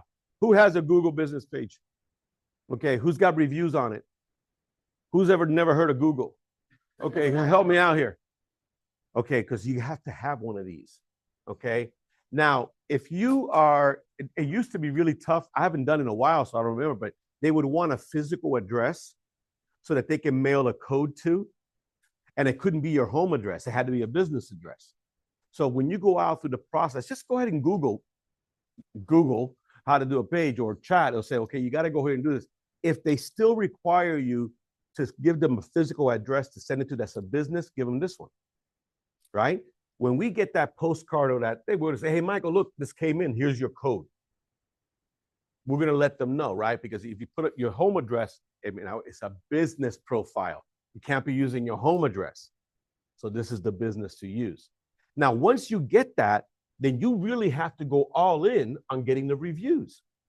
We have, and this is all Gabi, because she loves social media. She goes crazy with it and everything else. I think we have about 240 five-star reviews. Now, there's not a lot of real estate companies or teams that have that many. Look what happens. We get calls all the time from Google. She gets business from it. I think she's just, there's a deal that she's closing right now. It was just a call. Hey, yes, I found you on Google. When I interview agents to join the team or join LPT, I'll ask them, how'd you find out about us? I Googled you guys. Oh, so you've been to our page? Yeah. You saw our reviews? Yeah. What do you think? Impressive. They already come here, already sold on us. You need to do this. Now, in a perfect world, you do a fantastic job. 5 minutes later, that wonderful review is right there. No. And look, it's not like they got stuff going on, right? They just sold a house. They just bought a house. It's not like they have anything going on. So you kind of have to be persistent, right? And then you ask, you plead, you may even beg, and then you say, what if I did it for you? What if I gave you the words and all you had to do was copy and paste? And some of you start with that, which is fine, because they're like, look, whatever you write is going to be true because I love you. So if you can send it to me where I can just copy and paste and put it in your done deal, that's what you want. Because you'll have a link or a QR code that you can send them to. And if you just make it easy, they can copy and paste, your life is simple. You have to go on a mission to get this done. You have to, you know, and it feels like, okay, one is not that much, but it's one more than you have before. Then you say, how quickly can I get to 5? How quickly can I get to 10? You don't necessarily have to have 200 to impress someone, but what do you have right now? None. That has to be mission critical. Number one, you have to work on right now.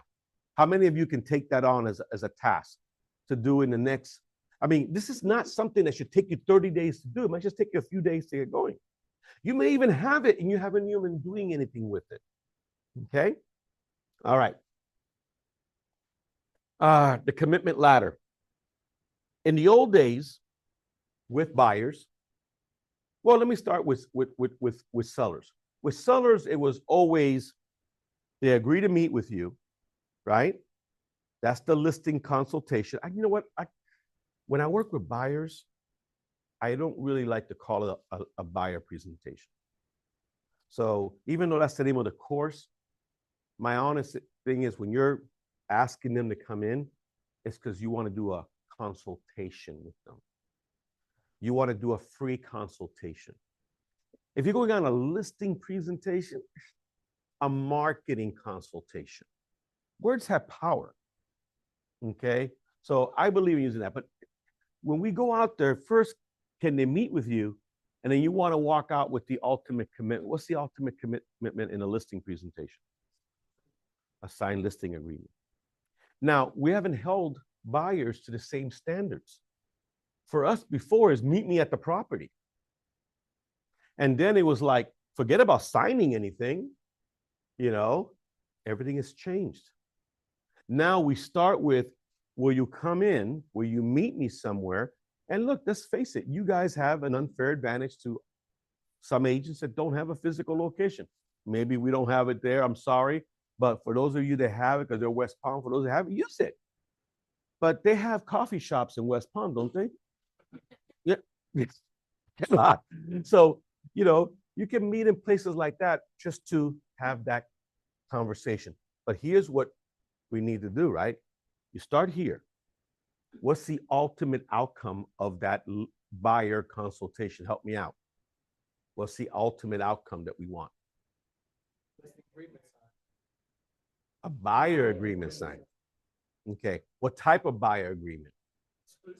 The exclusive buyer broker agreement. And if you say that ain't good enough, I want an exclusive buyer broker agreement, I want a retainer, and I want their firstborn. You know, I mean, you can go all in if you want, but I'm thinking if you get an exclusive buyer broker agreement, you're all that and a bag of chips. All right. But not everyone wants to sign at that time. So you can start with agreeing to meet and then a pre-touring agreement. You know, with the Miami MLS, we have 3 different versions they can use, right? One is called the touring agreement. The other one is called the showing agreement. And the other one is called the exclusive buyer broker. You may need to work in stages.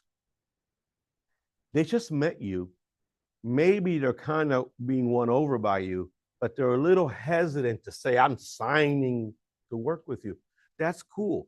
Why don't you just sign for me to show you these 4 properties? You know what's going to happen? Either one of these is going to work for you and we're going to help you write an offer on it. But if none of these are right for you, I assure you by the time we're done, you're going to know I'm the right agent for you because I've demonstrated my professionalism and my knowledge and expertise. Senor? Showing agreement and touring agreement. Do they do the same? No, one, it's you guys can help me more on that. One, you list.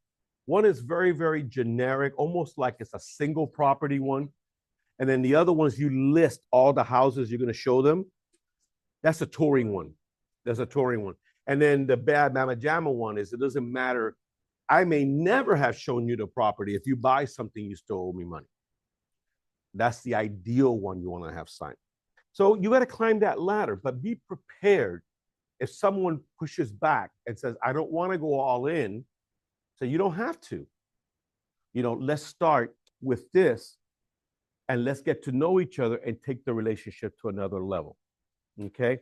Now, let me ask you something. Could there ever be pushback on somebody wanting to sign the exclusive buyer broker agreement? Is there ever any pushback? Okay, like what? What are they likely to say to you? Mm-hmm.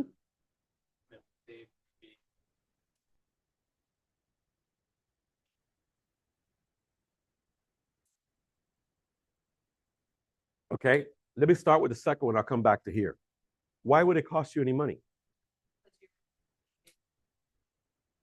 Yeah. Yeah. Yeah, I do. But what if I framed it differently? And I said, this is what I work for. This is how much I need to make. Okay. Now, as you look at this, your first reaction may be, I don't have that. I respect that.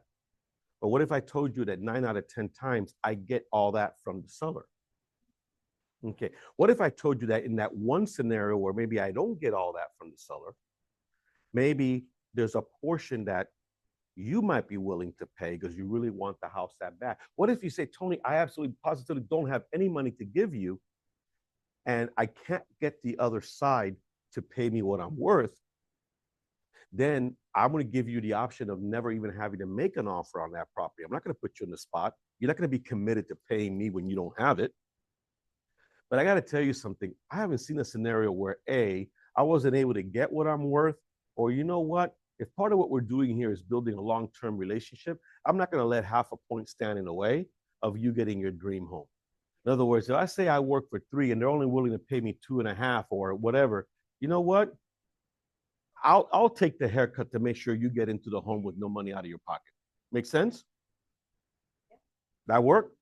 Okay. So you're afraid of commitment, huh, Michael? No, I know. Yeah. So let me ask you something. What's your biggest concern in signing this, Michael? If I decide what if I change? Change my mind in what sense? About buying altogether? Buying all.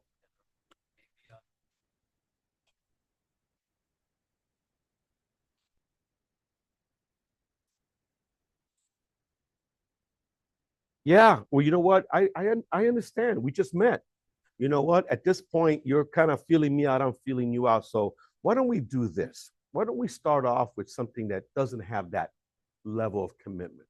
Because honestly, I want to make sure that you're the right customer for me too. I never want to be like they're the only ones that get to decide. You're not the only ones that get to decide. So we're going to start off easy. I get you. And I assure you, by the time I've shown you a few properties, if you haven't already found the one you want, we're going to sit down and have this conversation again. And I assure you, you're going to feel very differently about committing going forward. Fair enough? Okay. Oh, you're not willing to sign at all. Why aren't you willing to sign? Well, because I may want to work with somebody else. Tracy, CB, are you guys married? Yeah. Happily? Never mind. Okay. So are you guys married? Yeah. Do you still date other people? So you only got to pick one? Yeah. Well, that's kind of how I work. When you pick me, you only get to pick one. See, if I'm putting in all my time, effort, and resources into helping you achieve your goals, I think it's only fair that you're willing to give me the commitment to only working with me. Isn't that how it works? Yeah. So basically, that's what it's all about. Okay. So what happens is in this life, there's this thing called scripts and it's called dialogue, and most agents master neither. So what you need to do is get to the point where you say, wait a minute, how did I get to be like this? Because I practice. Okay. Now, look, some people have a gift. Praise God, I have that. I never had to take, speaking lessons and all that kind of stuff. But I challenge myself every time. I just feel like I never want to be stumped. I never, ever want to respond with, The minute you respond with, it's all over, baby.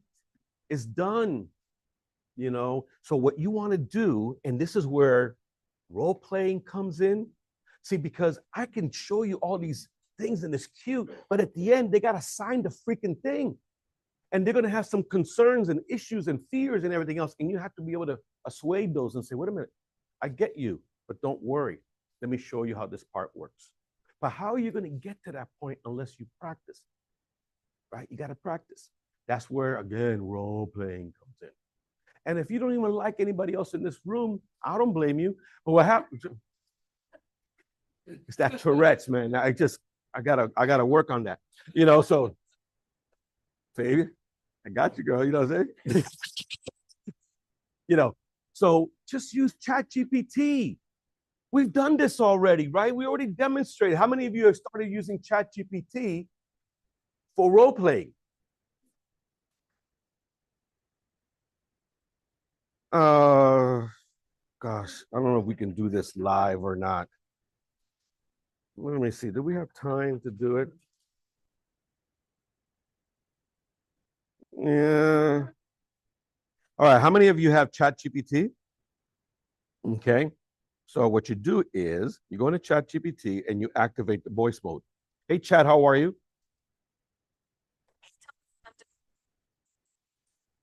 A little role playing, if you don't mind. I'm all in. What's objections, distressed homeowners, or maybe a military buyer scenario?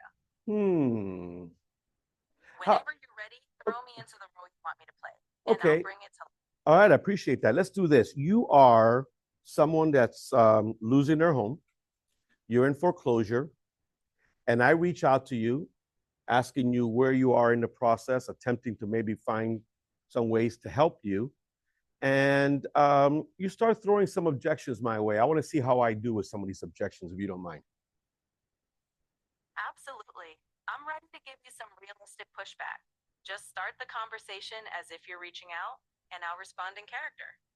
Okay, so Mr. and Mrs. Smith, my name is Tony Martinez. I'm with LPT Realty, and I'm also a foreclosure prevention advocate. I couldn't help but notice that you guys are going through a difficult time right now. Are you aware of what's going on with your property and the bank and all that? Honestly,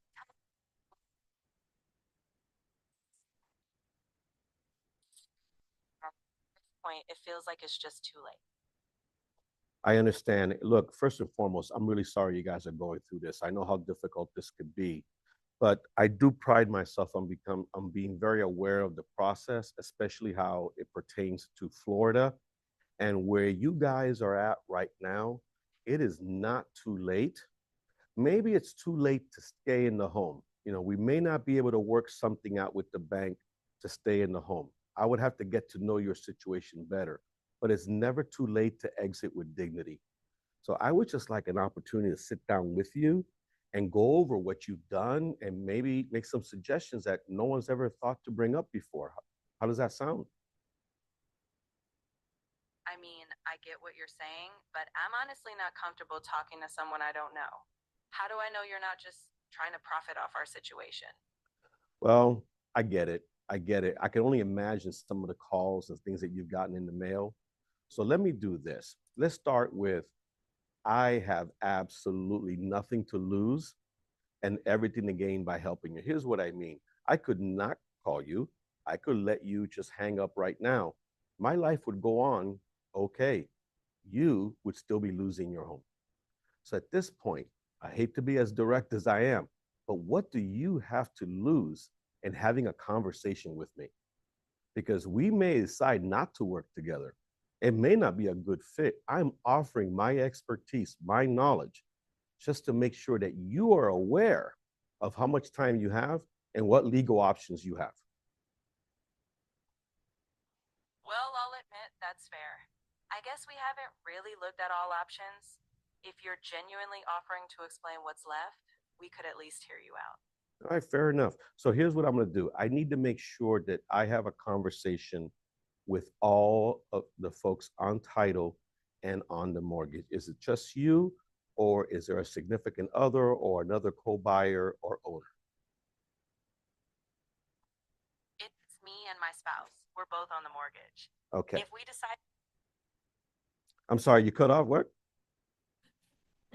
You hung up on me. But you get, I think I hit the button, but you guys get that? Yeah. So what happens is you can increase the level of difficulty.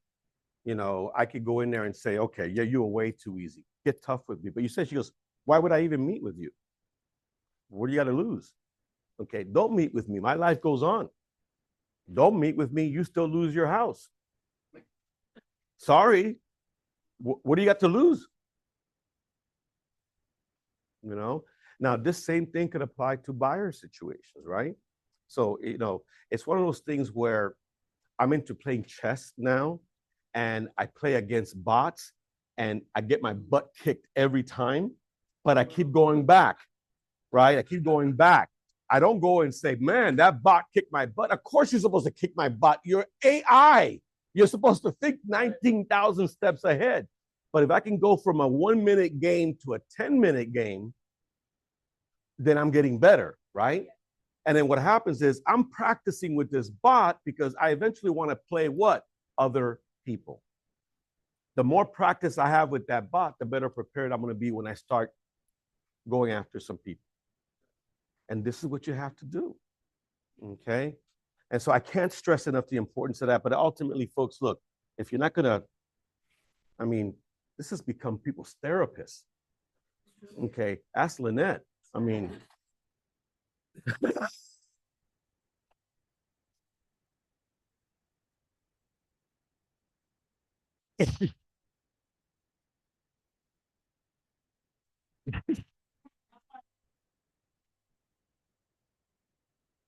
she's my firstborn and my first pride and joy, so she knows that. But listen, ultimately, it's going to come down to making an investment. I want to show you what this comes out to, where you guys can do it. As LPT, you have two packages that you can choose from. You have the buyer power pack, and you order that through the marketing tab, okay? And that's the one that's got the bad mama jamma, it's got all the ones and everything else. It's an investment of $199. TJ just ordered his because we're going to start throwing a lot of buyer leads his way, working with his mom. And I says, well, you got to have your own deal. You got to have your own collateral. It's not the same saying, well, why isn't your photo on any of these pictures? Oh, it's my mom. That's not the same thing. You know? Yeah. You know, he's got to establish his own authority, his own credibility, right? Yeah. So this one has like 7 of the ultimate buyer ones. Well, you know what? You got 7 to work with. You don't necessarily give them to everybody. So you have some of the smaller versions and all that kind of stuff. And then there's a light version. But like, let's say you need to also, and here's the thing, I know it involves money, but you got to look and say, I need my seller tools and I need my buyer tools. How many of you